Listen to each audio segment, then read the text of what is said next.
It's intro time. Shush. Everyone shut up.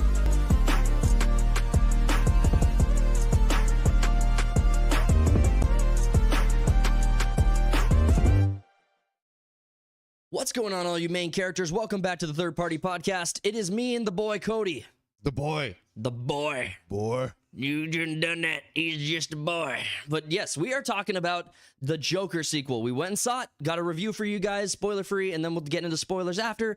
We'll be doing that towards the end of the podcast. Stick around for it. We also have Ubisoft rumors flying all over the place, whether it's Yasuke's story getting making changes to it, or there's a buyout potentially of Ubisoft firing off their employees. Man, they've had a rough year. Well, it doesn't help that they spent almost $1 billion on that fucking pirate game. Exactly. What was it? Skull and Bones? Yeah. Oh, Skull and Bones. It's all going to be fun to talk about.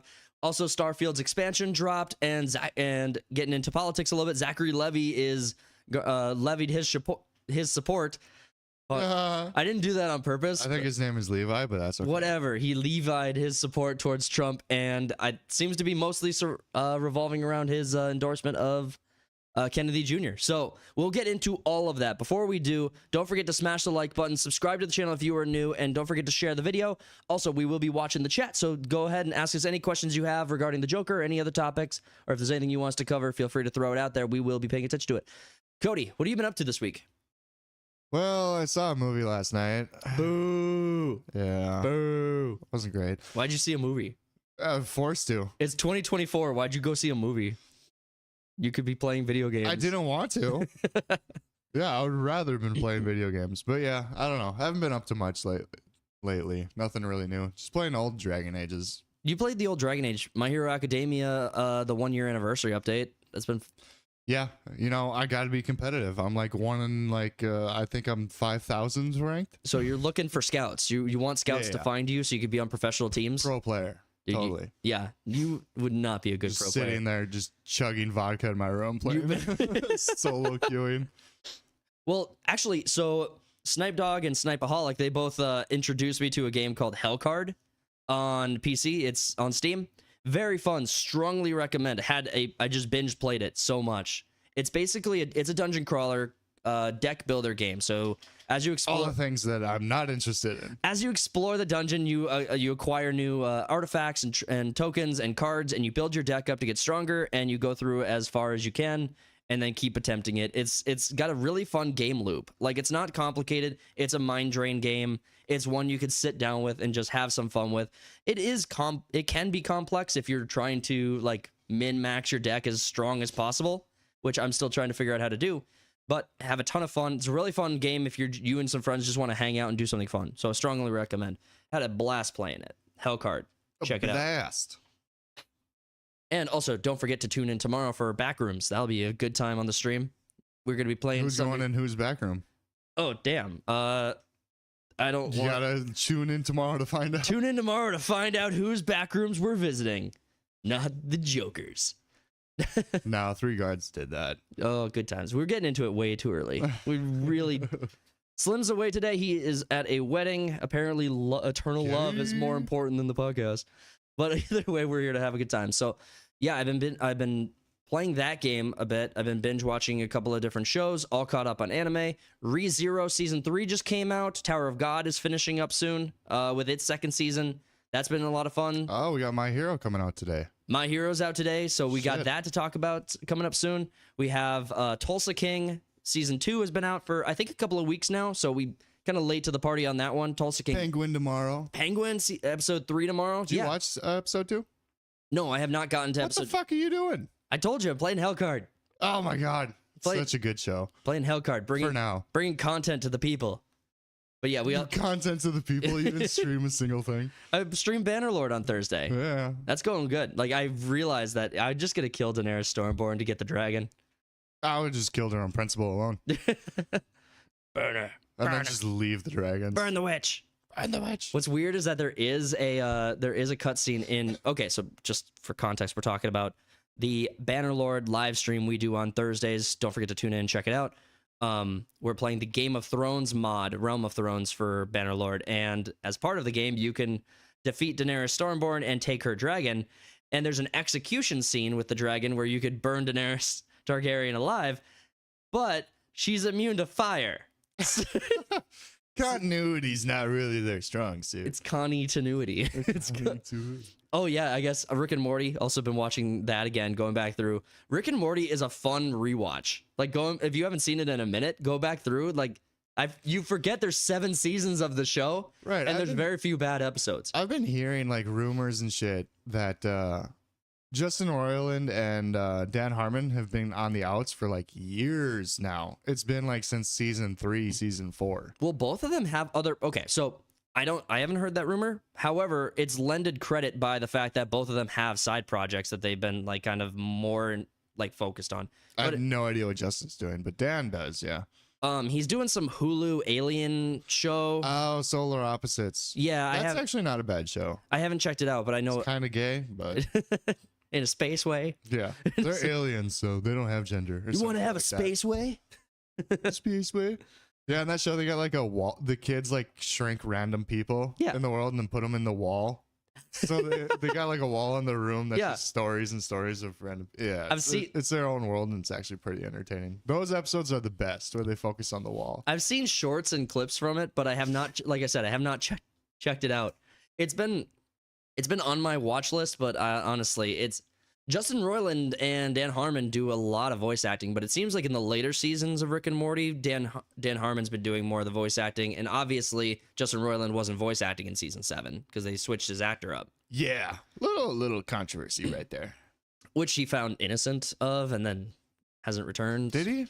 Yeah, the charges. I don't know. I read. Well, yeah. I mean, I read the text. He was innocent on all charges. It's not innocent. You're free to go. Not innocent of texting. Yeah, sexting. What is it about text messages that are so innately inappropriate? No, just you send one emoji.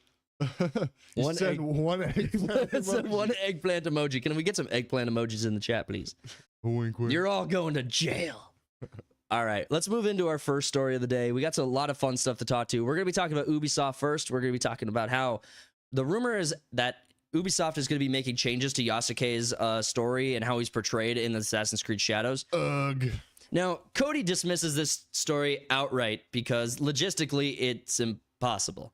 You can't change that much in 4 months. Not with the 3D modeling and stuff. However, you can get alternate voice acting in, and you could switch up voice acting. Your player model can still do the same thing, and you could have different dialogue inside of it. Well, like the voice rumor is, like they're gonna add like cutscenes and whatnot to change the perception of Yasuke. It's like, well, what kind of perception did you guys have in the game before? Well, the game has also been worked on for a significant period of time where they probably have a lot of like scrap that they can work with too, right? I mean, they probably have a lot of like cutscenes that didn't make the final game that they're like, okay, let's mix and rearrange and polish. But it's not going to come out as a finished product anyway. So the idea that it has to come like whatever they're going to do, they have to finish it in 3 months. They won't finish the gameplay in 3 months. The game will come out as a buggy outlawed or Star Wars outlawed mess. Well, that's the rumor that I actually would believe is that they're polishing this turd up as best they can because of the backlash from Outlaws. Oh, you think they're just lying about the messaging and the like Yasuke story, and they're just using the extra time to just polish the game up? They're going to release it. Well, they said that they're just polishing this turd so it comes out more shiny. Right. I mean, all we have to really operate on here are rumors that they're going to be making revisions to Yasuke's story, not necessarily that. I mean, it's not like Ubisoft has said that. It's like insider knowledge and like just trade rumors that journalists are passing back and forth. So they don't have an agenda, says Ubisoft. Says Ubisoft. Yeah, absolutely. God, I mean, it's not like they started developing this game right in the middle of the George Floyd Black Lives Matter riots and they decided to make a main protagonist based entirely on that. Do you think he gets put down on the ground with another samurai kneeling on his neck? Oh my God. The irony. Is that irony? I don't know if that's irony. Dude, if that scene is in this game, you'll buy it. You'll buy it just for that? No. Still just watch the cuts. No, but watch the YouTube shorts. I'm so sick of fucking Assassin's Creed. And then something else came out where Assassin's Creed, like their next codename game is the gayest Assassin's Creed that's gonna come out. And it's like, Jesus Christ, people. Yeah, they've already announced the second or another Assassin's Creed project. Yeah, they got a couple on the way yet. Well, it takes a long time to develop them, so I get it. I mean, you kind of got to get ahead of that, but you really did not understand what this whole news cycle was about if you've like let your marketing team go with that messaging. How many like it's the gayest Star Wars that's ever been. It's the gayest Marvel show that's ever been. It's the gayest Assassin's Creed that's ever been. It's like, oh my god, people. Yeah. We've been to the moon once, but we've made the gayest project ever created 100 times. I want someone to come on and be like, it's the straightest Baldur's Gate we've ever made. No cuts. Yeah, you don't hear fucking straight people just talking about their sexuality all the goddamn time. Bruh, you don't like slipping, bruh? Bruh. Maybe if you're in college. Come on, bruh. Like, did you perform? Is that with my girlfriend? Did you perform Conolingus last night, bruh? Bruh, there's a different forum for that, bruh. Sorry, South Park references abound, and some of you might not understand. Some of you might not be cultured like us. Cultured. We are cultured in this South Park zeitgeist. We have seen South Park, so we are cultured. That's what it means. The reference comes from Tom Henderson from Insider Gaming. So it's his quote that's his quote is that they're polishing the game and they're going to be making changes to Yasuka's story and how he's portrayed. His quote goes, includes changing some of Yasuke's story, how he's portrayed in the game, fixing architectural details, and ensuring that the game is historically grounded while fitting into the Assassin's Creed universe. I thought they didn't care about historical accuracy. It's never been historically accurate. Exactly. So why are they what are they trying to fix? I don't know. Wiki? Their wiki. Another thing they got in trouble for more recently was I was hoping in this. Sad that lady on the left looked. Oh, she looked. Hold on, let's go back. Zoom in. Oh, poor professor of Japanese literature and culture. Poor Sachi. Sachi. No. Sorry. No, I was hoping in this article they would have a reference to there was an artwork that was done with like a Funko Pop kind of design where they had a broken archway in the back. And the broken archway apparently in Japanese culture is like a reference to like the bombs being dropped. And so they had that in the background and people got pissed about it. Are you following me on this? A little bit. Okay, the archway is broken in the background of the artwork, and that's a reference to the broken archway. Hiroshima or Nagasaki. There was two bombs. I don't know which is more broken or less broken. Both of them are probably broken. One of them probably means more brokenness than the other broken. You hear about that poor bastard that like lived in one city and worked in the other? He survived both bombs. By just commuting? Oh, no. He went to one, then he traveled to the other. Yeah. That's fun. I have heard that story. I don't know if is that. He's like, what a fucking day this has been. I got nuked twice. He can't keep me down. Oh, it's been really fun making fun of Ubisoft, but it is getting a little old. It is fucking old, especially. It same goes with like production or like movie studios or TV shows and whatnot. It's getting old because they're doing the same shit for fucking we're going on like 8 years now. Yeah, it's ridiculous how long they can. It's painful because in my mind, you got. First off, we just went through a whole diatribe about shows that were looking good, like Tulsa King. Anime has a few good projects out. Penguin's coming out. It's not like there are not some good shows to see, but the same studio that are producing these really good works are then producing 6 other projects that are absolute shite just to satisfy their writing team, it seems.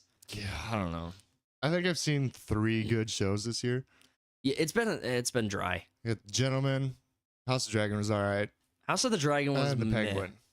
You had like the problem with House of the Dragon being so bad this year was that it fed Rings of Power fans. They're like, at least Rings of Power wasn't as bad as House of the Dragon. Like things happened in Rings of Power. House of Dragon was fine. You guys are retarded. Hey, tell that to the majority. I don't know what to tell you. You're in the minority. I need my dragons. You're in the minority. You are oppressed. I need explosions. And then some random lesbian kiss that made no sense. I got it. You know that kiss between her and the White Worm? Just quick side note. Okay. Between fuck, now I'm forgetting her name. Rhaenyra and the White Worm, you know? They just randomly make out mid-season. Who is this? In what project?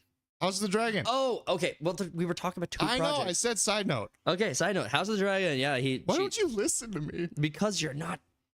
But anyway, that random like makeout scene, it wasn't in the script whatsoever. They just felt it was right in the moment they were filming. It was like, what? I think Emma Darcy, the chick that plays Rhaenyra, just wanted to make out with that lady because she's non-binary. In fairness, it's kind of hot.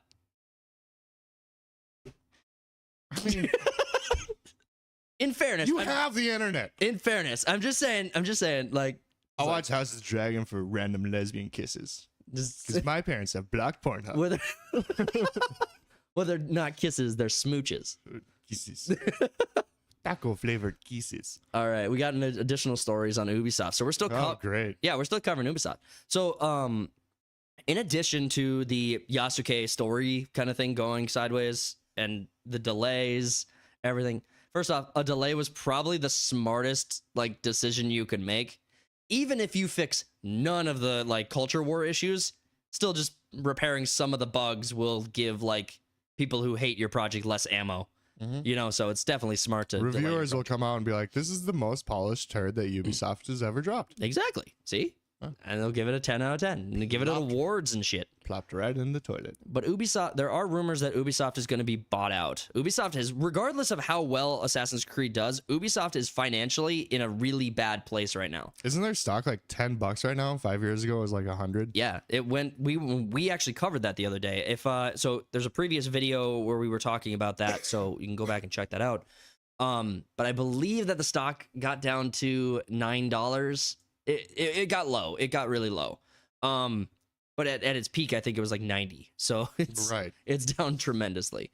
So yeah, if it's that low, first off, take the company private, figure your shit out, decide what you're doing, get your business direction set, fire all of the bloat, get rid of all the bloat, and just go back to making decent games again.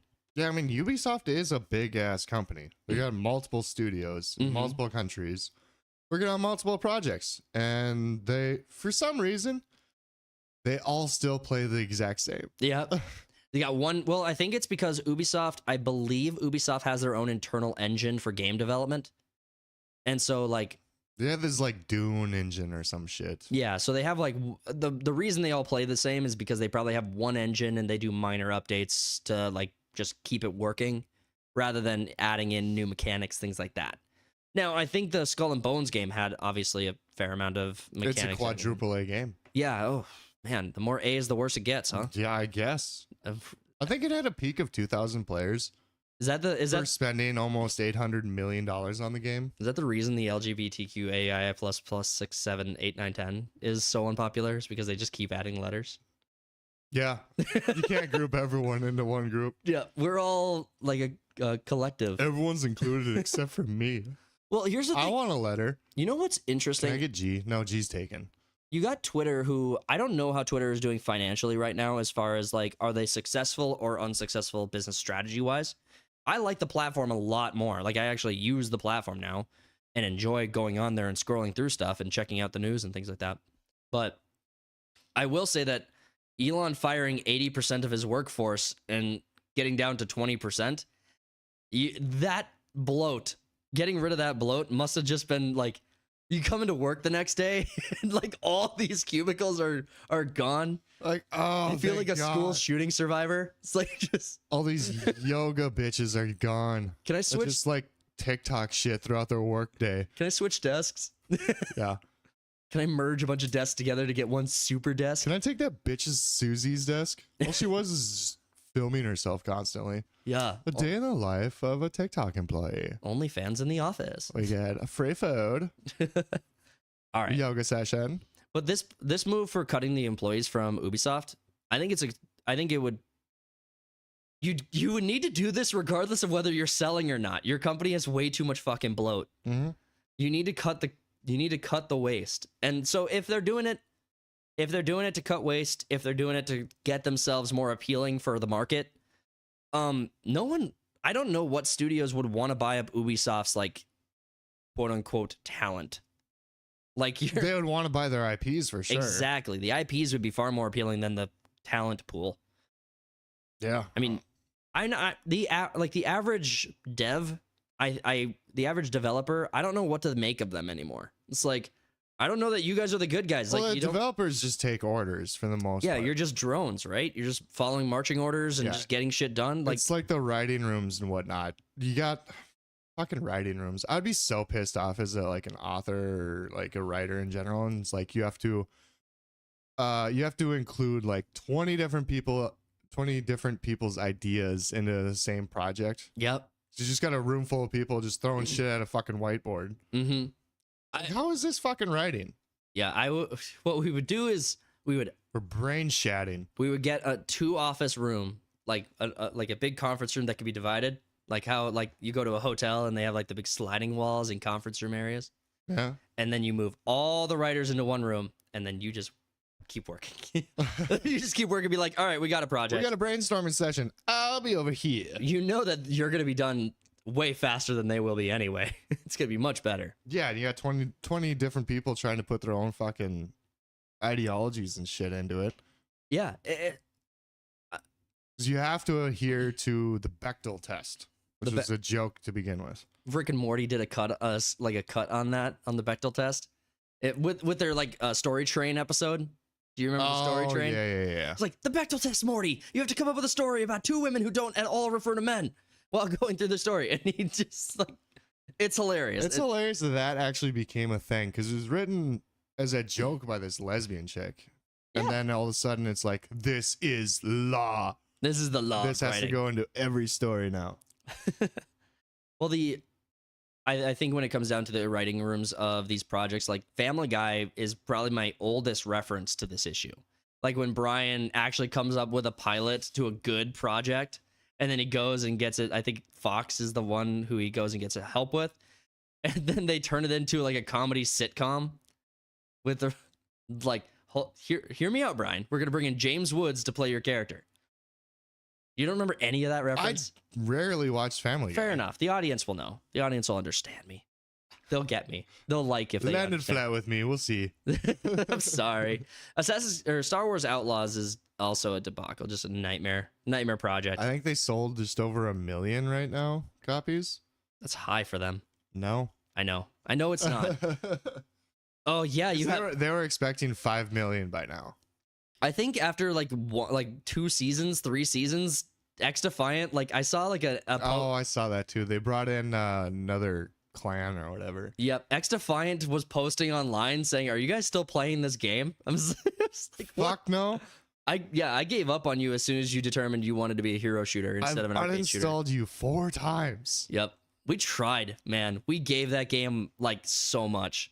We're done with it. No more. All right, we got. Well, you can just go into fucking.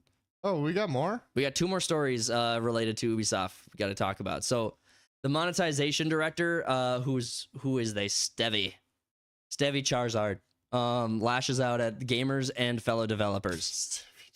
Stevie Charizard. Let's see the story.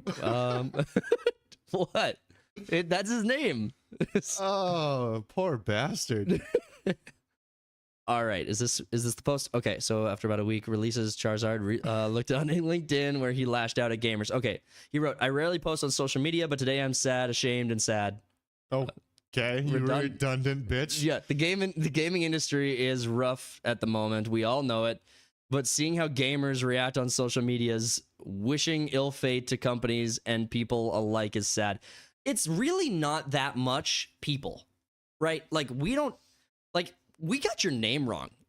Like, we don't even care about you. Like, you're not, like, you're a nobody to me. Like, I mean, you might be huge in the industry, but I don't give a shit that you're the monetary developer or whatever. Like, you're my entertainment. Dance for me, monkey, dance. Exactly. And not only towards Ubisoft. You're right that it's, okay, so final point was, you're right, it's not only Ubisoft. You are all fucking up. You are all making the same mistake, and none of you won't learn your fucking lesson. How many times do we have to teach you this lesson, old man? I'm not going to praise you for being bad at your job. Exactly. Like, and you're not, like, the online media. Oh, they tried. The media Let's give them another $200 million to fuck up the next game. Media harassment is almost never even that. You have, like we get crap comments on some of our videos, and they're not that important. Like, you just move on and you keep going. Yeah, I don't give a fuck about comments. Yeah, you're the one that's starting fights in the comments. It's fun. I enjoy it. It's a hobby. It's a cult. It's a hobby. Yeah. All right, what do we got? Hobby. So he added, even though it is always the vocal minority, it's not the vocal minority anymore. Well, this is like the same with the Acolyte, where it's like it's a vocal minority of like toxic fans or whatever, and then they're blaming the fans for getting the Acolyte canceled. It's like, are we the minority or are we the majority? How much power do we or do we not have? Yeah, can you please get it fucking straight? Right.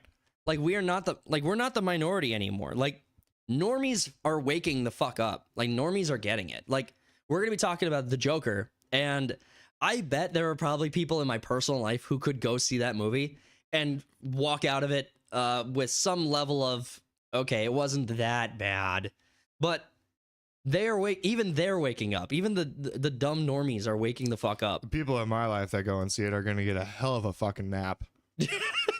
2 hour 15-minute nap. It sucks that it starts off so strong. Vocal minority that express themselves on social media. We express ourselves with our dollars, bro. I was hurt. Not hurt just and ashamed to be part of this community. You're not part of this community. You are like, dude, take a Midol and get on with your day. Yeah, cry more.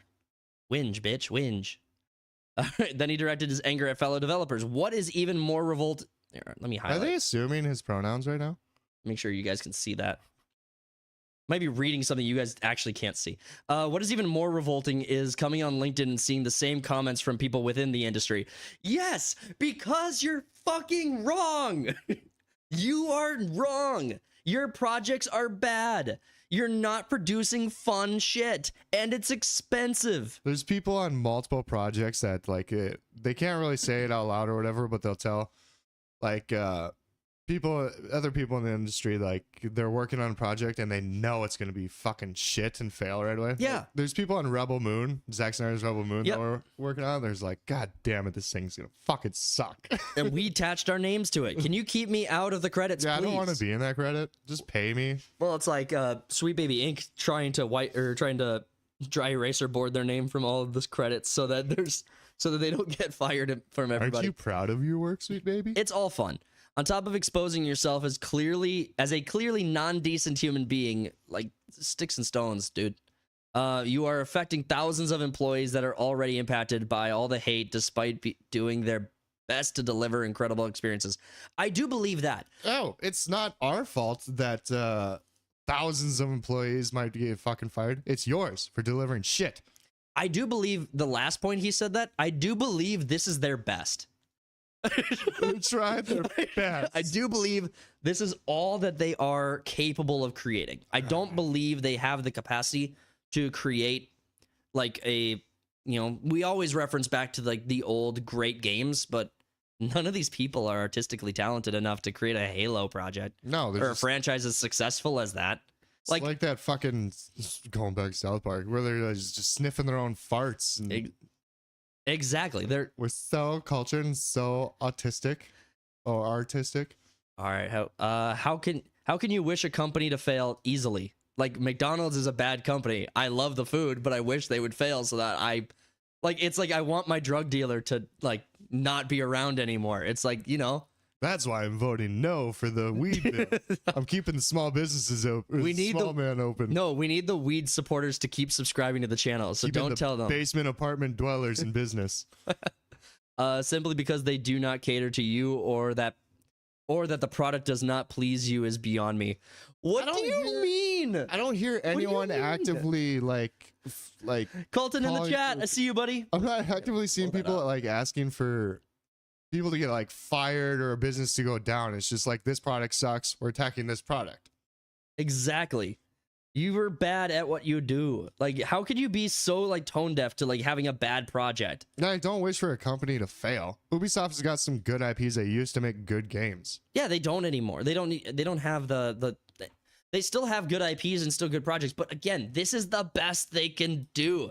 This is all they have. And how the last quote we just went over was, how can you wish for a company that doesn't give you products you like or cater to you to be out of business? I don't like most of this is people just walking away. They're not like picketing you. Right. I'm not going to spend money on shit just to keep you fucking employed. Yeah. This is capitalism, bitch. This is like people not catering to you and you not giving us products we want, so we're not giving you money. free. Yeah. So well, and they always go out and it's like, if you don't like it, don't buy it. they're very honest about What the fuck do you want, you goddamn toddler? They're very honest about their economic illiteracy. They really don't know where money comes from. Adult children just fucking infuriate me. All right, to finish out Charizard's comments, we're all on the same boat. No, we're not. You are intentionally making bad projects. You know you're making bad projects. You're blaming people who don't want to spend money on your bad projects rather than looking inward and identifying with the issues you've caused for your industry. Okay, yeah, I like this. We're all on the same boat. Please, please, please stop spreading hate. We should all uplift each other instead of bringing each other down. It's like, no, if you suck, I'm going to step on your head and climb higher. Fuck you, Charizard. You dumb bitch. Level up. Become this guy is, I know we read through all of that, but holy shit, write a book. Oh my god. Whoa, go back up to his name right now. Stabby Charizard. He's a monetization director? Yes. A monetization director that knows nothing about economy. No, he's like, we're making crap and you're supposed to support us. Right. Keep giving us money, plebs. I give you what you don't want, and for some reason we're failing financially. I don't get how that works. You know, all of that aside, there's still other projects that are also like going really, really bad. Fuck. God damn it. We're going to talk about Starfield for a second here. So Starfield is a very popular game. It's so popular that its player count has its peak player count. I should clarify. Peak player count declines by, what's that number, Cody?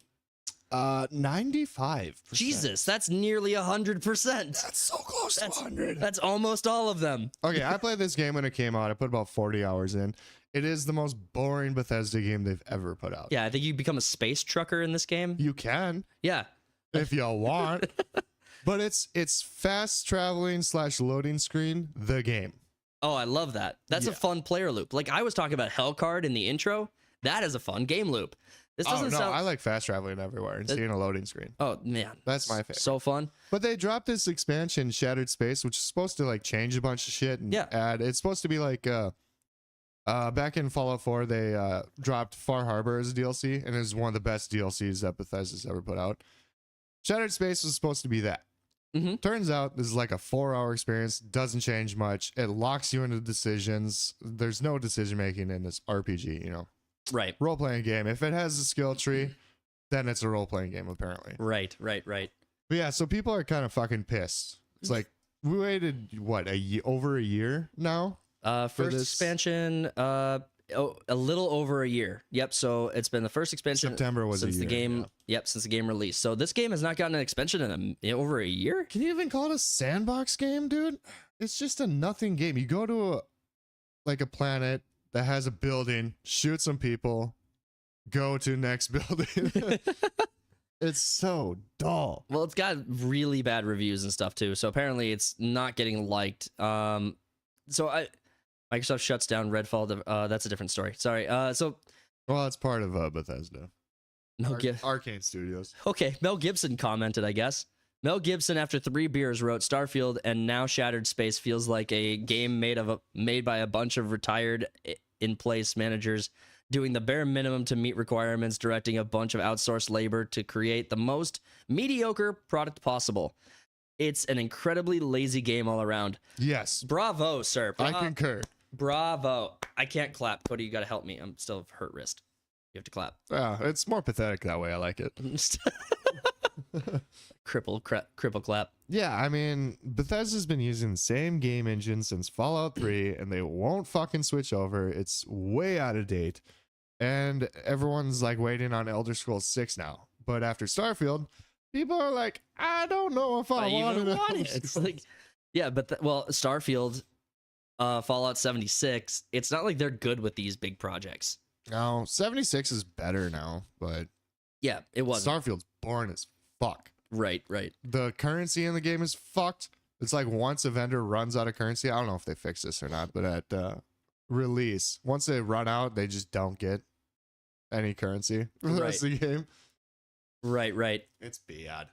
All right. It's just all bad. The point of bringing up Starfield was that to that monetization director's comment, like, it's not like just you. We hate you all because you're doing bad projects. You're making mediocre content. Like, it's your fault. It's like, you could just go work somewhere else and open your seat up to someone with talent. Like, I'm not pretending like go do something you're actually good at. Yeah, I'm not pretending like I could go do like game development and stuff like that. I promise you I could write a better story in 30 seconds. Oh, yeah, it's not hard. Yeah, it's like, who's the only black guy in Japan? I can be the idea guy. I could be the idea guy. That's the level of criticism we love. That's a creative director's job. It's the idea guy. It's like, I got an idea. Put it in the game. It's like who is the founder of Apple again? What the fuck was Steve Jobs. Steve Jobs. He's just like, I want all this music on this device. Get to it. And then everyone's like, oh, he's so innovative. I gotta watch the Ashton Kutcher movie again with him. I saw it once. Is alright. I think I watched a short of it and I was like, I want to check this out again. All right, but we got to move on to another topic. You know, we got to move on to another topic, and we're gonna be talking about our boy Zachary. Tell me it's Levi. It's not Levy. Levy makes more sense. It's Levi. I'm gonna tell him his name's wrong if I ever meet him in person. Like, you're mispronouncing your own name. I mean, we could both be wrong. Just zoom it could out. be Levi. So here's the story. So this actually broke last week, but Zachary Levi put forward his endorsement for Donald Trump. So yeah, guys, get excited. We're talking. He's never going to be in another movie again. We're talking politics. Let's go. Yeah, we're talking politics. Zachary Levi endorses Donald Trump. And honestly, I think that, so the way I heard his endorsement, and we're going to listen to it. If the audio works, we're going to listen to it together. Or there just will be a moment of silence for Zachary Levi's career. One of the two is going to happen. It's going to be A or B. But Zachary Levi levying his support, as I heard it, because I've already listened to this. This isn't a live reaction or anything for me. It sounded more like he was trying to endorse Tulsi Gabbard and RFK Jr.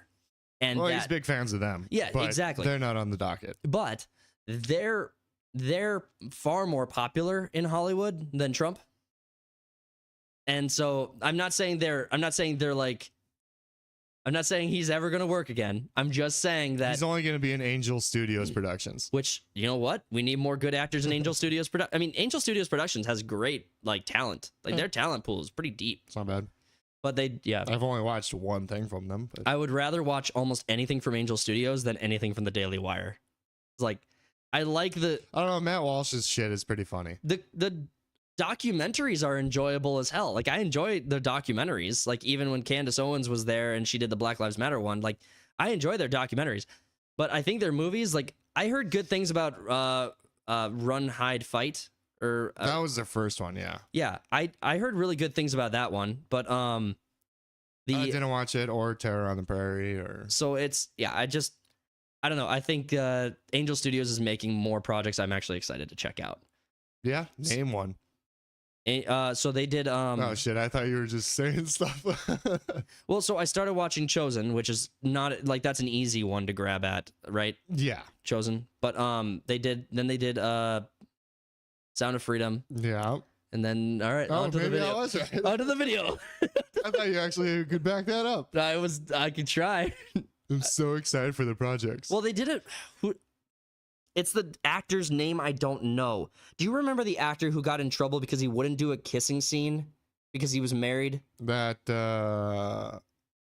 like white-haired dude from Minority Report and shit? Yep. Yeah, I don't remember his name either. Yeah, he's in a project that's already out. I think he plays like Satan or some shit. Exactly. That show is actually one I'd be more excited to check out. But movie. That's what I said. Yeah. Fact check me. No, just kidding. I just always know more than you do. We skipped ahead a little bit, but we're gonna just jump into this audio check. Plug your ears if it's too loud. But I was like, man, I really want to find a politician that represents all of the things that I want and I want to see in a presidential candidate. And this year, I found Bobby Kennedy, and I thought, man, this guy's it. He's it. He's the real deal. He's the deal. And in a perfect world, whatever that would look like, perhaps I would have voted for Bobby. But we don't live in a perfect world. In fact, we live in hijacked by a lot of people who want to take this place way off the cliff. And we're here to stop that, right? We're here to make sure that we are going to take back this country. We are going to make it great again. We are going to make it healthy again. And so I stand with Bobby, and I stand with Tulsi, and I stand with everyone else who is standing with President Trump. Because I do believe that of the two choices that we have, and we only have two, Donald Trump, President Trump, is the man that can get us there. And he's going to get us there because he's going to have the backing and the support and the wisdom and the knowledge and the fight that exists in Robert Kennedy Jr. and former Representative Tulsi Gabbard. So please, let's welcome them to the stage right now. All right. Yeah. Little bit to unpack there. So, first off, I like the Make America Healthy branding. Right. I actually like that branding quite a bit. Don't you like microplastics in your food? I hate it. I don't. They're in your balls. In your bowels. Yep. All the way down in the bowels. But no, Zachary Levi, I mean, he's not the first Hollywood person to support President Trump. But again, his endorsement comes from his support for RFK Jr., Tulsi Gabbard, and the people who Trump is surrounding himself with. Yeah, I mean, I like Tulsi, but in a perfect world, like as he was saying, in a perfect world, RFK would have his fucking voice so you could actually listen to him talk. Because I can't stand listening to that guy talk. I would rather listen to what's the fucking wheelchair scientist? Stephen Hawking. Stephen Hawking. I'd rather listen to that. His Bluetooth disconnected a few years ago. Sorry. His Wi-Fi, he dropped signal. Bum, bum, bum, bum. But the I actually am not a fan of RFK Jr. I'm not really Generally speaking. It's not the voice thing. Like, I think the voice thing is probably one of the worst criticisms anyone could levy against him, because I can pay attention for more than a few seconds. You know, I have not attention deficit disorder. You know, stick your head between your legs. It's and his sniff your own fart. It's his culture war positions, like the policy positions on abortion, gun rights. I don't believe his positions on the economy are, you know, center enough or even right enough. So I don't believe his positions are very good.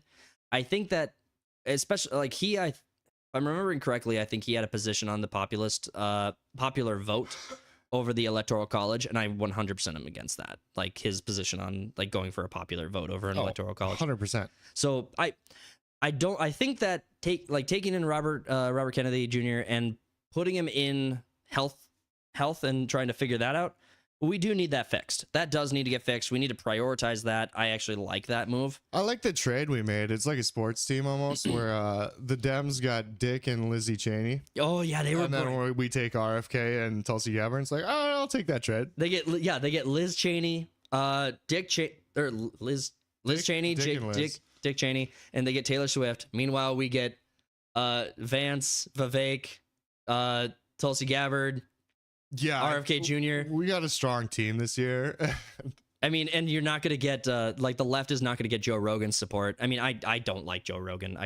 He bugs me. Mostly because he just refuses to like have Trump on, and I'm just like kind of hard to pretend like you're neutral or middle if you're. He was rooting for RFK. Yeah, it's like, well, if you have a list of names of people you're not going to allow on your show, and it's exactly one name long, and it's Donald Trump, right? It's kind of hard to.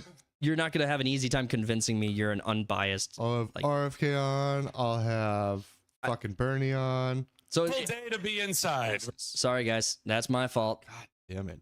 It's my fault again. Amateur hour up in this bitch. But yeah, so I mean, Hollywood, like, we have to be careful about like whose opinions we take important. We make important, right? Whose opinions do we make important? Zachary Levi. I mean, I think it's Levy. I don't know. I haven't heard it pronounced. I don't care. So just call him Shazam. He calls himself that. So yeah, he's got the wisdom of Solomon, so he must know. He's got a wisdom of a 12-year-old boy that turns into a man. Exactly. Yay. Solomon. But they had Taylor Swift was probably the biggest hit the conservative movement had taken in this campaign yet, because her fans are, you know, just 18. And so they're all gonna vote because they're all really, really unintelligent people. Not everyone should have the right to vote. Yes, agreed. I agree. I co-sign. Mm-hmm. Yeah. It was like, I think it was George Carlin was like, all right, like, he was talking about, think of your like average voter. So I have a conversation with them, and you want everyone to vote. I think Vivek had a good, like, I actually think Vivek's idea of, you know, passing a standard civics test or so many hours or years of community service. Prove that you're an informed voter for whichever side you're on. I don't care, but prove you're informed. I think you see like all these man on the street interviews where people don't know shit. They don't know their ass from their elbow. Yep. And it's like, oh, cool. Your vote cancels mine out. That's awesome. Yep. Exactly. And so that's a frustrating part of the world. Show you an analog clock and you can't tell what fucking time it is. We grew up with some of those people. Yeah. They're really fun. One chick in high school thought that Hawaii and Alaska were next to each other. That's funny. Well, I mean, in the perspective of like the universe, they're like practically on top of each other. Yeah, if you pull back the microscope a little bit. Bring back the camera. I guess. Oh man, cameraman winning the. But what do you think about Trump's team going into the White House? Like, I think Trump had bad picks going into the White House in his first term. Yeah, he was a bit underprepared for how shitty the situation was. I have real concerns about not Tulsi, but I do have concerns about RFK Jr. You know, he's giving up a lot of like personal equity in like his family and stuff. Like his family is turning on him in some cases, and he's going to go into the White House and like be working under Trump, and he's going to be answering to Trump. I think I don't trust him in the White House. He wants to do something about the 3-letter agency that keeps on shooting his family members. Fair enough, but that's not where Trump's going to put him. And honestly, I think Vivek would have done a better job even without that chip on his shoulder. Right? It's like without that axe to grind. Why aren't they using Vivek more? I have no idea. He's so good. But I think it was Trump and Elon are going to Pennsylvania, I think this weekend or some shit. Yep. And because Elon brought this up to Trump in that interview on Twitter about like a government efficiency program. Yeah. And they were talking about, and Trump was like, yeah, I'll put you in charge of it. I was like, please let that happen. Yes. He fired 85% of Twitter. Yes. He's got the record. It's like if you put someone in government who doesn't have a record, this guy has a record of firing unapologetically 80% of the useless employees. The sync to Twitter HQ. He did did you hear the story about how he found the leaker at Twitter? No, I don't think so. So so when Elon Musk first comes on, there's a leaker at Twitter, someone who's like putting out these like memos from inside the company. And what he did was masterclass level. It was beautiful. He did what he did was he sent the memo out to everyone, but he put like a double space in between characters in the memo and coordinated it with coordinated that to like the different staff members. So if it got leaked, you could look back at the memo and see who, like, where the double space was in the memo, and you knew exactly which employee was leaking it. Jesus. Oh, it was so good. That's some autistic planning, right? That's some Elon Musk level autistic planning. Yeah, but I desperately want a government efficiency because our taxes are going to fucking just overseas right now. Yeah, it's all or just not. Well, they're stealing your money and then sending it to other people. Yeah, exactly. Like. I was listening to. I was on a war over taxes. I was at a convention earlier this week, listening to like a government economist who came out to the convention and spoke and did a presentation, and he's like, "We need $30 trillion in debt so that we have mobility in the economy, and we can leverage that against certain like positions and stuff." And I was like, thinking to myself, wouldn't a surplus be more effective? I mean, technically, we could just be like, "No, we don't have a debt." Exactly. We could just be like, what are you gonna do? Well, the 30 take my money. The $30+ trillion to me, it's like when he made the argument for like fiscal mobility and like flexibility in our negotiating power, stuff like that. I was like, you could have all of that if the debt was zero, because you're not saying this many paper dollars exist in the world. It's all digital representation of the money now. I mean, you're not handing over pallets of money. You're wiring this money between accounts and shit. Right. You make up how much money you have. Yeah. So financial mobility makes no fucking sense to me, because you're just saying you have, like, you're just typing up the number you want to move from A to Z. We can't afford that $5 billion wall, but we can send over $100 billion to Israel and Ukraine. Exactly. Okay. Well, and I see how it is. All of the, like, this expert economist, I just wanted to ask him, like, hey, what was your position on Argentina before you were completely proven wrong? It's like before they cut the bloat and just started to, operate in a government surplus for the last 6, 7, 8 months. What was your position on that? Were you pretty sure it was gonna fail? Were you pretty sure? I'm pretty sure you were pretty sure.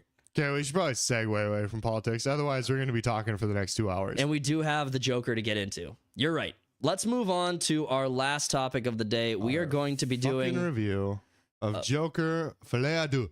Folie à Deux. Do you know what that means? Do you know what Folie à Deux means? I don't know. It means Joker fucks two. Folly of two?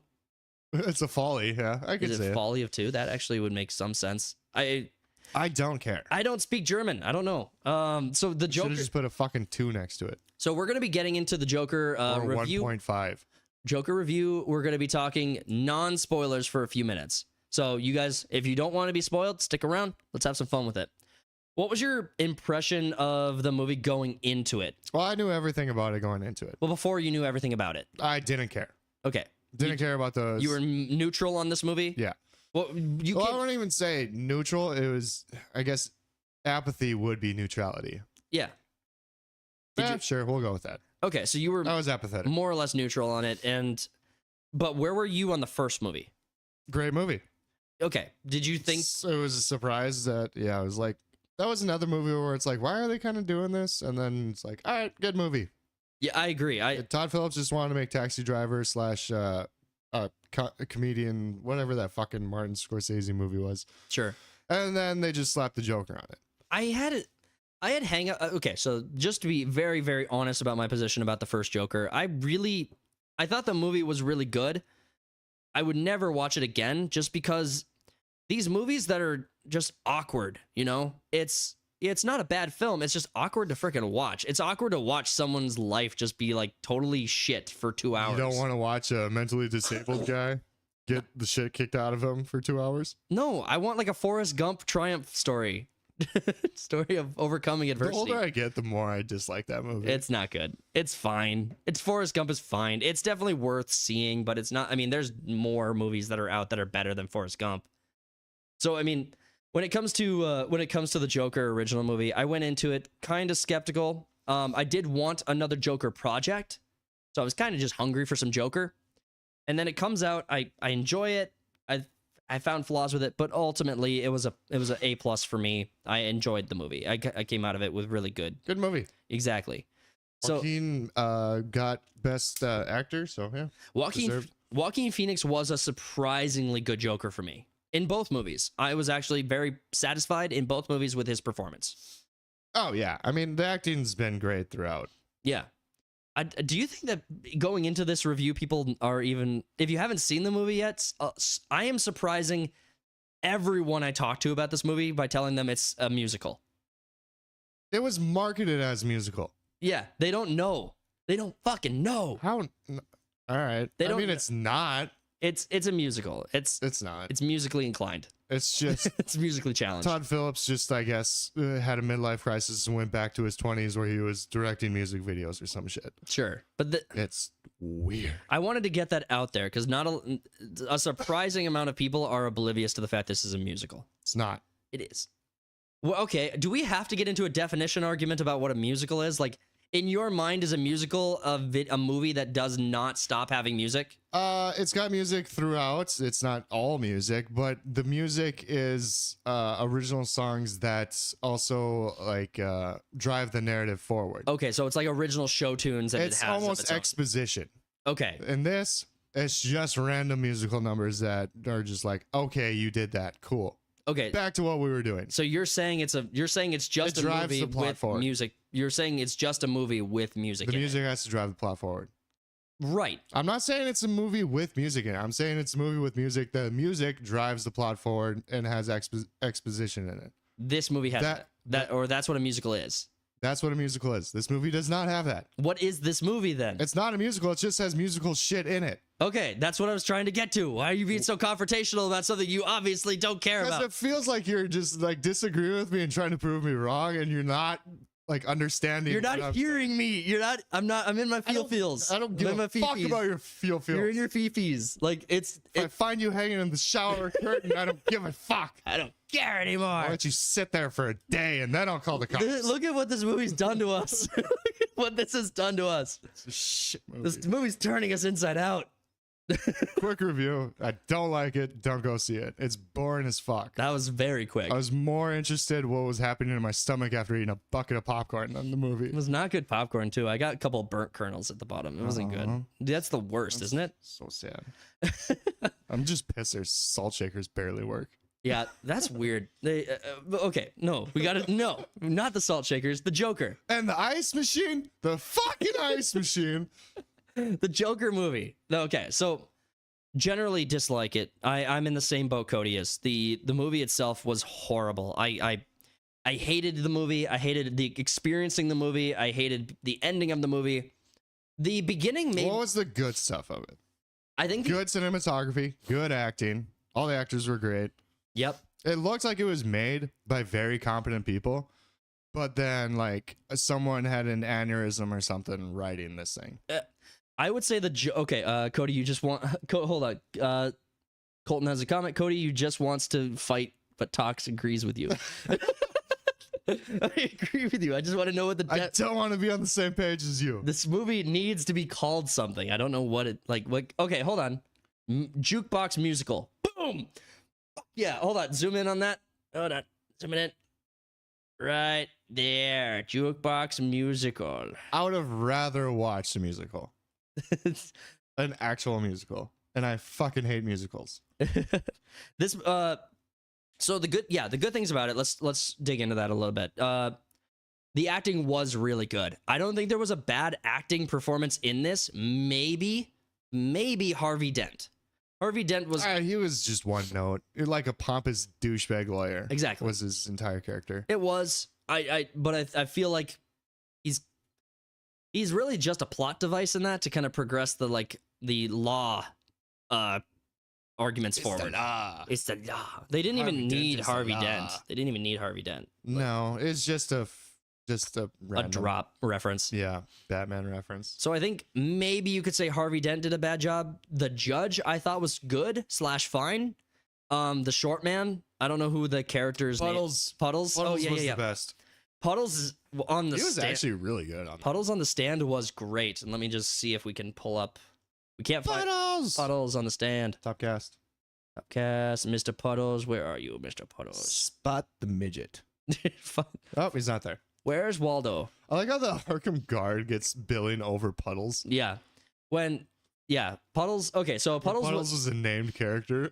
Puddles was a recurring character from the first movie for people who haven't seen the sequel yet.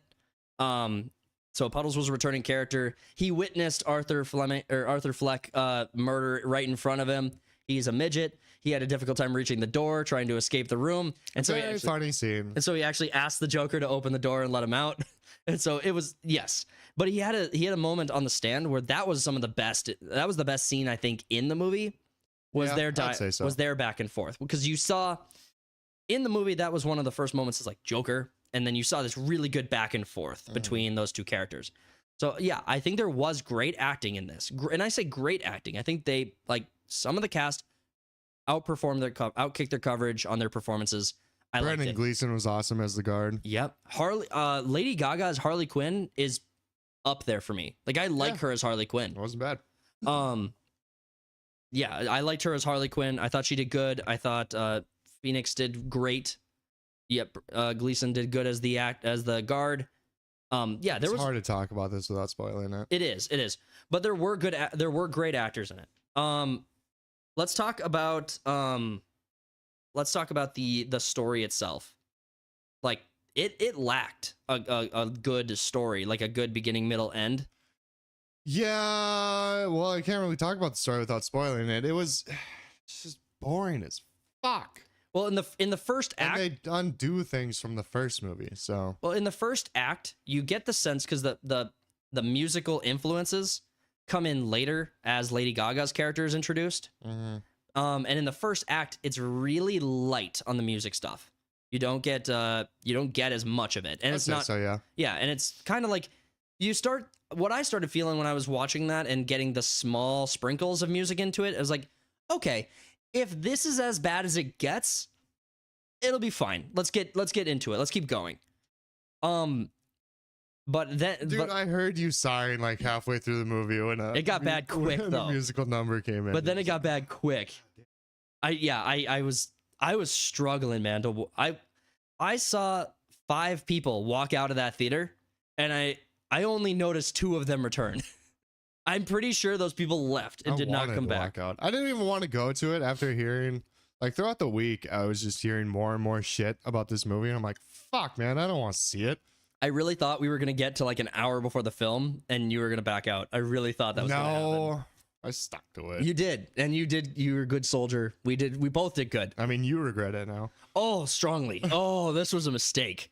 Mistakes were made. There are other movies we're going to be able to review this year, like Gladiator 2. We're going to be able to talk about. At least that's going to be more fun than this. Yeah, exactly. And they fixed the trailer for me. Like, I still have problems with the fact I don't want a Gladiator 2. I don't want a continuation of the story. I want the original idea for Gladiator 2. But the big issue for me with the trailer with the hip hop music, that was actually a hang up for me. I actually hated that. Yeah, everyone kind of. And then they dropped a trailer without the hip hop music, and no one said anything about it. I feel compelled to I wasn't say, even really okay, paying attention during that trailer. That's how much I care about that movie. but we're gonna have to review it.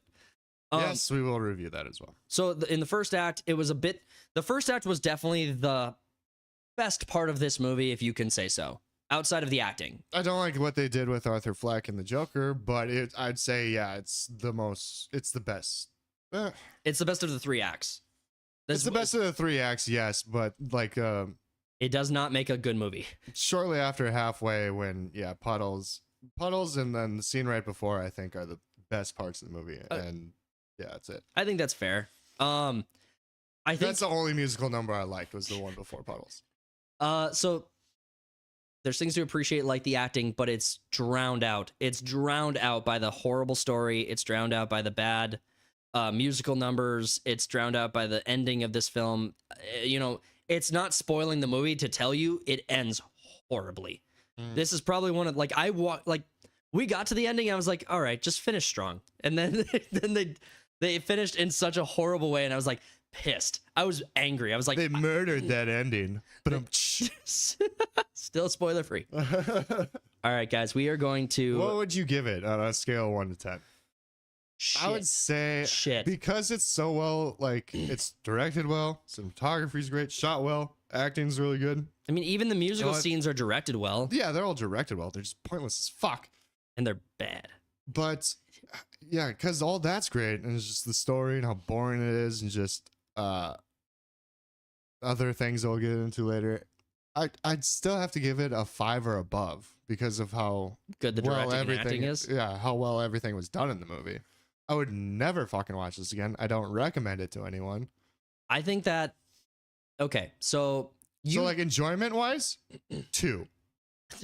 But like from like a critical standpoint, there's no lower number than 0. But if there was, I would give it a lower number than 0.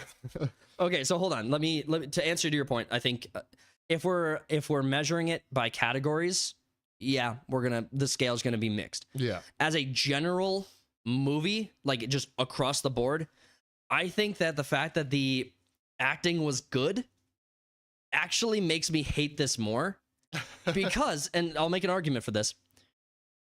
They had everything they needed to be another $1 billion movie. They had great acting. They had characters that just were going to get people in the seats. You say, if they had marketed by not saying this is a musical, but instead said Harley Quinn's in this, that would have put It would have been better as a Harley Quinn movie, to be honest, with Lady Gaga's Harley Quinn. Yeah, it would have been better. So they had everything they needed to be successful, and they still shit the bed so violently. Yeah, it was so bad. I hate this movie. After a night of binging Doritos Los Tacos, there are things about this movie I can praise while still making this. This is probably among my most hated films. There are movies I'm apathetic towards. I don't care about Sharknado. I'll never watch Sharknado. I won't watch movies in that genre. The scary movie spoofs, like the spoof films, stuff like that. I can find comedy in those. Still think they're bad. Yeah, they're horrible movies that are funny. But I would maybe, if I'm on a plane and there's nothing to watch, I'll throw it on and, chuckle at a few things I used to love. But this movie is a 1. I hate this film. I hate the ending. I hate that they had everything to be successful and chose not to be. All of this was conscious decision. They analyze every frame of this film. They They polished the lighting, they polished the writing, they polished everything about it. You had great talent. You wasted a great character on a potentially good story, chose to have a bad story. You had everything to be successful, chose not to be. This movie is garbage. I hate this film. You're gonna hate what I'm about to say, but it's gonna be funny. All right. So I gave Avatar: Last Airbender live action a 1, saying it was unwatchable and whatnot. I'm putting Joker above this. It's a 2. Because I can't watch Avatar. I would rather rewatch like the same amount of runtime as that season in this movie, Joker movie. Oh God! First off, you would never do either of those again. No. So you're just doing this to hurt me. Yeah, You're just. I don't think that the Avatar is worse than the Joker. I do agree with you on a lot of the points you made with the Avatar. All the same, I still gave it a relatively medium to high score. You gave it a 7. On initial review, but I did kind of course corrected sit with it for a minute.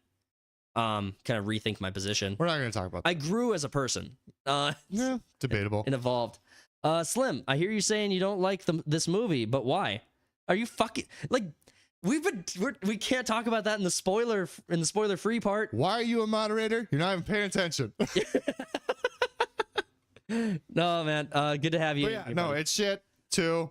We're gonna move on to spoilers. Yes, it is time to move on to spoilers because we're getting called out by our chat. 3, We're getting 2, 1. They stabbed the fuck out of Arthur Fleck at the end. Yes, He's dead. There's not going to be another one. This is completely pointless. yes. Joaquin, just to clarify, because I was kind of cutting you off a little bit, and so I want to just say it again. Joaquin Phoenix's Joker has been murdered.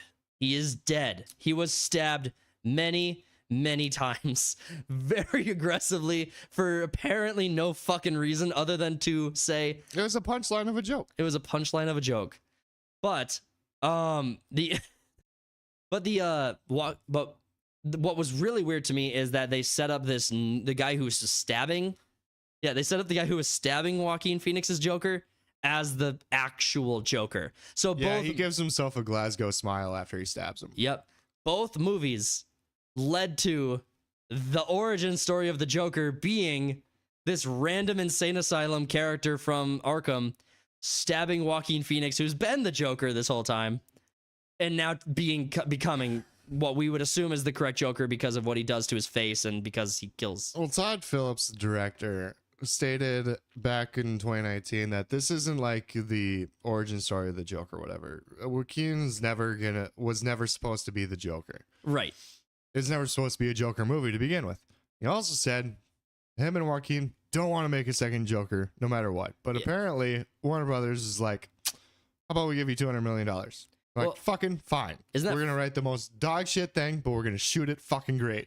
And then isn't that 4 times with the original Joker? Wasn't the original Joker $50 million on a $50 million? 55. $55 million budget. And Warner Brothers didn't make shit out of that $1 billion movie because they didn't have any faith in it, so they kind of outsourced it to investors. So they maybe made $200 million from that $1 billion movie. That's so gross. That's why they threw that $200 million into a second one that's not even going to make $200 million. You could take half of that, like they doubled that budget to make the Batman or the Batwoman movie, and then scrapped it as a tax return for a tax write-off. Warner Brothers, I think, should win the award for the dumbest company in America. Oh my God, They yes. constantly make shit decisions. You know, they passed on a Batman Beyond movie animated by the guys that did the Spider-Verse, like Across the Spider-Verse and Into the Spider-Verse. I don't want that. I would want it. It looked fucking great. They had like images and whatnot. The Spider-Verse like style for me. First off, I don't care about Miles It'd Morales darker as a and more character. cyberpunk.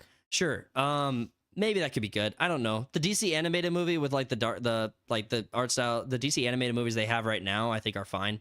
I don't like them. Crisis on Infinite Earths is not multiple Earths. I like that title more. Crisis on Multiple Earths is not that good. Or at least I'm not enjoying it.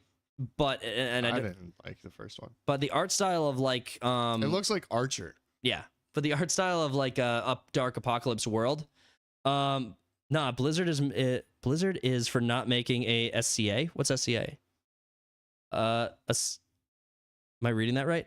Oh, sorry, Slim's in the chat. StarCraft 3. Oh, okay. Oh, StarCraft. Yeah, I got you. Blizzard beating you, Cody? Is Blizzard better, worse than Warner Brothers? Yeah. No, I mean, Warner Brothers is the worst. Warner Brothers is the worst by far. It's really hard to beat that. Slim's right though. Activision Blizzard is another horrible company. Like we could. I'd say EA is dumber than they are. EA might actually be smart because they realize that, normies who just keep buying Madden over and over again are infinite. Okay, the customers of EA are the dumbest people. Yeah. Okay. Yeah. Yes. Okay. Good point. Let's buy FIFA 25. And it hasn't changed in 25 years. Okay. So now that we're talking Joker's. Now we're talking Joker spoilers. Did you like the ass rape? The implied ass rape? I don't think we could say that on YouTube, and I don't want to say it on YouTube. Grape. Okay. Sorry. Ass grape. Like, I liked forceful hugging better. I like that one. Let's go with forceful hugging. Surprise sex. Surprise. Surprise. Yes means no.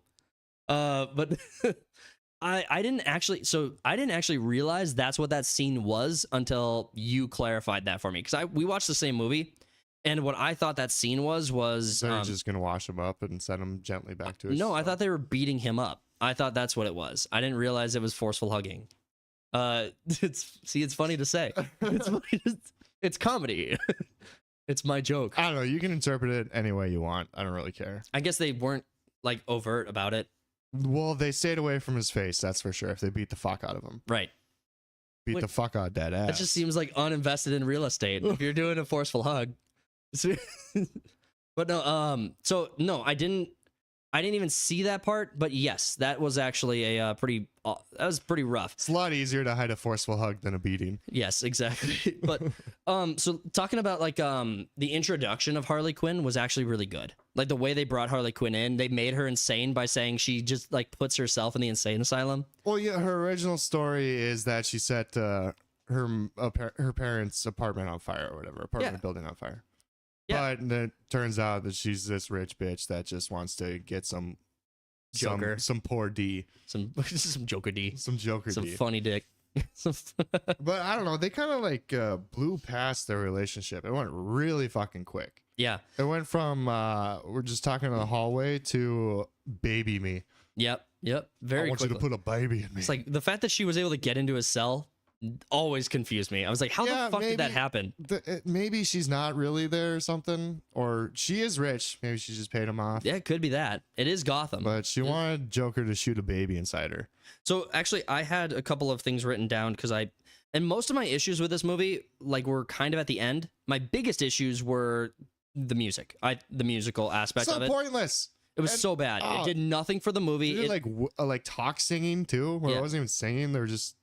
Lady Gaga is Lady Gaga. She didn't underperform on her songs. The songs were just bad. But Joaquin Phoenix, I get the sense that was the best he could sing, and he does not carry a tune in a bucket of water. It kind of works for the him playing as Arthur Fleck. It kind of. So but it works as that, but you're compared to Lady Gaga, right side by sides. Like, what are you doing? They're both whisper singing the entire fucking time. It doesn't even matter that Lady Gaga didn't like Lady Gaga in this movie. She just was like, you could have like put a random person into that role and whisper sing and it'd sound the same. But a big problem I had with this movie was the endings. Like the way they wrapped up the story, they left a few things untouched, and I wanted to get your take on it. So Harley Quinn leaving Joker. So you go through the whole movie, and then first off, this isn't Joaquin Phoenix's Joker is not the Joker, is one of my biggest issues with this movie.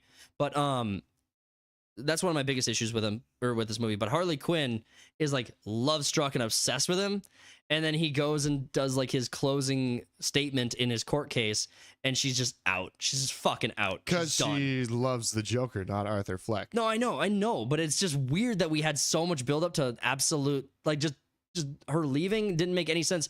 Then who was visiting him at the end? Like it's like there's what it might have been a setup by the guard and that inmate. It could have been. That actually makes more sense than her coming back to him. I mean, but all the same, it was the love story was completely nothing. It just meant nothing. Well, I mean, you end the first movie with him embracing the Joker persona and whatnot. Yeah. And then in this movie, it takes place 2 years later, and it's just right back to Arthur Fleck, and we're doing the same shit again, where it's Arthur Fleck turning into the Joker, and then ultimately he's like, no, it was just an act. I don't Well, and yeah, exactly. Well, and then the other thing is, What a pathetic fucking man. you had the baby be introduced into the story, and you don't get a conclusion to whether or not the baby even exists. Apparently people laughed at that part in other theaters. She's like, I'm pregnant. It's like, okay. That's wild. Came out of nowhere. Why don't you light up that cigarette, sweetheart? Good times. But the fact that the baby like got brought up and then never addressed again until he's like, Nothing in this movie matters, bro. exactly. I'm trying to break that down. It's like, let me analyze. But the movie itself had so many plot holes that just never got filled or even touched again.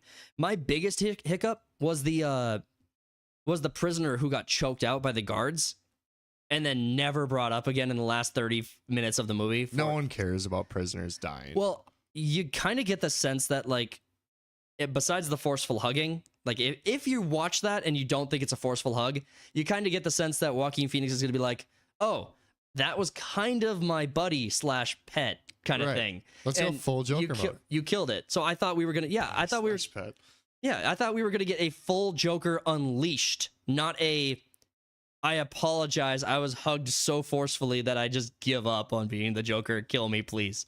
I was hugged so forcefully in my childhood. But it's not that he got killed or that we didn't get the Joker from it. It's that inmate who got choked out was never readdressed. It's like that just happens, gone, done. It's not like the guys who got beat up when they were singing When the Saints Go Marching In all the time. It's not like them getting beat up. This guy was just murdered in Arkham, and it's like not at all addressed in any way. And I feel like that should have been touched. I don't care. Well, it's like, why put it in there if it's gonna be if you're not gonna address it in any sense? Yeah, you think it was put in there to like get the Joker unleashed, but then it's just kind of like a random like it's a red herring. Let's just show how bad this guard actually is. Yeah, if that's all it was not good because it was not good enough because he's right back to being the normal guard once the trial and Joker's back in Arkham. Yeah, I mean, so it's completely useless. There's not an the whole movie's fucking useless. It's so annoying. Yes. How useless and just non-existent this movie is. This movie, I expect will $200 million.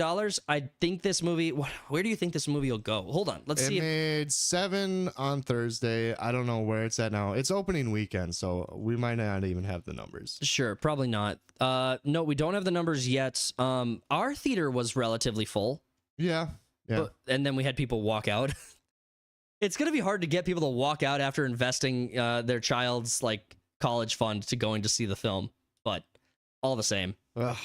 I mean, if you love the song When the Saints Go Marching In, you might like this movie because it's played so much. 10 times. Yeah, it's a lot.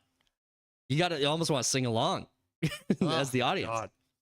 Yeah, when he's up on the table or whatever, and it's like, all right, we're getting like into the Joker thing. You can kind of get into it, and then it's just, nope, we're gonna subvert your expectations. Yeah, I think Rolling Stone had an article that said the message from the Joker to fans is go fuck yourself. That's how I took it.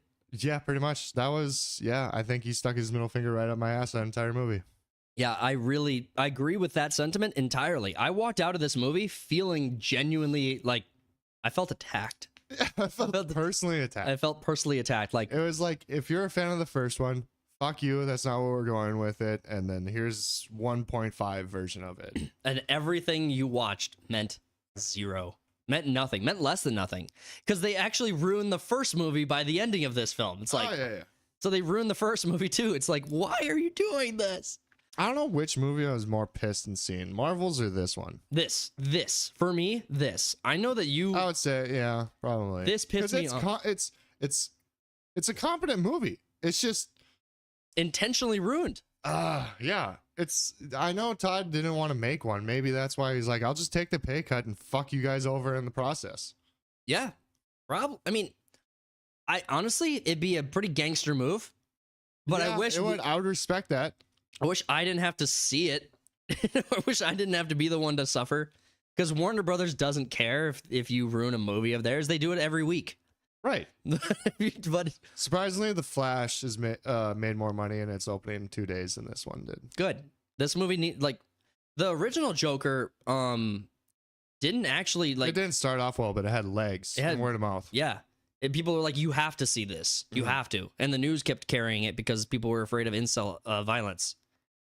That pisses me off. The media wanted a shooting so fucking bad. Oh, they were perpetuating it so hard. Yep. They were really pushing for it. And then instead of that, they got a stabbing at Frozen 2. I remember that story. Oh, that's fun. Fucking hate the media. All right. Cunts. In the spoiler free, we talked numbers, but give me your final number, your final number. Or do you want me to go first? Yeah, you go first. I'm still thinking of like how I should like add in the competence of the movie. You know what? Actually, we haven't even looked at the audience numbers yet. So let me refresh. Let me refresh because I don't think it'll change. Oh, it was at 40 something yesterday. Yep. They also changed it to popcorn meter from audience score. So they stopped calling it audience score and changed it to popcorn meter. Oof, this is horror. Oh, that's Jesus, man. What are you doing? I was trying to zoom in so the audience can see better. You're a bad Jamie. I'm bad, Jamie. You're a bad Jamie. You're a bad producer. You're a naughty Jamie. Okay, so this is one of the first times I think I've seen the audience so on point with the critics. It's actually surprising that even the critics are like, what the fuck is this? 32% and 32% audience score and critic score. Jesus. This movie gave you a stroke. Yeah, it gave me a lot of things. AIDS. Yeah, it is so fucking annoying that it was so competent, except for the fucking storytelling. I would say that I think a 3 is actually probably close. I would say 2. I would give it a 2. I think 3 is still like the audience being generous. And I bet this is kind of inflated by a few 10s in here too. I wonder if I could break it down. Yeah, there's gonna be some asshole out there that's like, you guys just don't understand the movie, and I'm so much more deep than you. Yep. So half stars. I didn't even know you could. Oh, you could do half star. 2 hour wasted. Oh yeah, let's read some of these reviews. This will be fun. What about that 3.5 there? 3.5. You know, I love my boy Joaquin, and Gaga is a phenomenal singer. This movie definitely was different. That's generous as shit. I don't mind the singing as much as everyone else, but would have loved to see more of Arthur Fleck's life instead of him just being treated poorly by everyone, even Harley, then dying at the end. I like how he just spoils it. Well, it's like that's how you score a 3.5. The scene would have been fine. No one would have a problem with it if it actually added to the movie. It's just a random musical break. That's what's so fucking annoying about it. Got a lot of half stars here. Oh, we got a 5. Great movie, power cast. Yes, there was singing, but overall it did not overshadow how good the acting and plot was. I really enjoyed it. Acting was good. Guys, plot, not so much. Hold on. I want to ask the audience. Audience, before you go to see this movie, do you think you're going to be more this guy, or do you think you're going to be more this guy? Do you think Wait, go back up to that guy that you Hold just on. circled. Worst musical I've ever seen. Thank goodness it was only £5 or quid or whatever. Yep. Fuck their Todd Phillips. Their money is. Todd Phillips is not a musical. Oh, he's not a musical. Oh, I didn't know It's not a musical. Oh, said it's not a musical. Jesus Christ. It doesn't have positive connotations. Sweeney Todd was brilliant, though, so that defense is weak. Never been so bored in my life. Tax returns are more stimulating. Yes, sir. Sarah. Right. Sorry, Sarah. Okay, here's the Julio J says, why would they make a rated R musical? Doesn't elevate the first film. They spend a lot of screen time talking about what happened in the first film. Joker 2 structured as a courtroom drama. What were they thinking? It was yeah. It wasn't even really a courtroom drama either. It's not like there was like great like lawyering stuff going on. It's really nothing. It's just this happened in the first movie. What's your defense? I think the issue I have with what you're saying right now, Cody, is that it's a few things and none of those things. It's a musical, but it's not a musical. It's a courtroom drama, but it's not a drama. It's a good acting film, but it's not a good acting film. It's like, no, it's a good acting film. But this guy, no name. He has no name. He is He's nameless. Some nameless drone gave it a 5. Audience, do you think you'll be a nameless drone too? Let's see if there's one more 5. I would like to find one more 5. If we can. Just a lot of fucking Here we go. half-stars, Here we go. Oh, we're not reading all of this, but okay. Josus? Yeah, I was like, I don't even know how to pronounce it. The film is absolutely stunning. While there are things I would have done differently, hold on, pause. that's not a 5 if there's things you do differently. Yeah, no, 5 is perfect movie. Yeah, exactly. The first half of the film really stands out and is an amazing continuation of the first. It isn't. I might be one of few who enjoy this film. God damn it! How are you scoring this a 5? You're making all these You're putting all these qualifiers. But even if you don't like it as much as the first, the movie is not what critics are saying it is. Oh, you're a contrarian. You're just putting your comment out there to bash against you're that guy. You're an edgelord. It's a lot better than expected. It isn't. This fucking sentence. While many people are against the sequel being a musical, most of the music scenes are tied really well into the story based on the Joker's past and mental struggles. They're not. They're completely random and arbitrary. They make no continuation or add anything to the plot whatsoever. At best, the best argument you could possibly give them is that they're his freaking mental delusions manifest into musical songs that don't do anything to progress the story. It's Arthur zones out for a bit, sings a song in his head, and then goes back to the plot. Yeah, that's the best. That's it. That's the best argument for those you could possibly make. Lady Gaga acting as Harley Quinn was phenomenal as always. And so is Phoenix. So Lady is Gaga Phoenix. is a good actress. She was a good actress. She did good in. I honestly, Star is Born and whatever else she's been in. American Horror Story. And we said this already about like Lady Gaga. Her and Joaquin Phoenix acting wasn't the problem. It was the movie itself. I love this movie. It was very entertaining and enjoyable. Jesus. Oh, thanks, Anthony. He's verified. Your insight is... Dude, he's verified. He's a big deal. Verified chode. Verified bitch made. All right. Yeah. We got to find an end to this review at some point here. Do not recommend. I mean, if you like popcorn... Make some at home, you lazy. It's not the same. This one, 2 minutes. You don't get that from homemade popcorn. The burning feeling in your gut, the bowels. The absolute sickness you feel. Yeah. only comes from the theater, the local theater. But guys, seriously, it's not a good film. We strongly recommend not checking it out. I mean, wait for it to come out on something else that's cheaper. Save your money. It'll be on Max in like a month. It'll be, yeah, exactly. If you do go and see it, let us know in the comments what you thought. If you thought we were right, let us know by smashing the like button, subscribing to the channel, and sharing the video. And if you're new, the other things. Guys, thank you so much for tuning in. We are going to wrap it up there. We really appreciate you guys checking it out.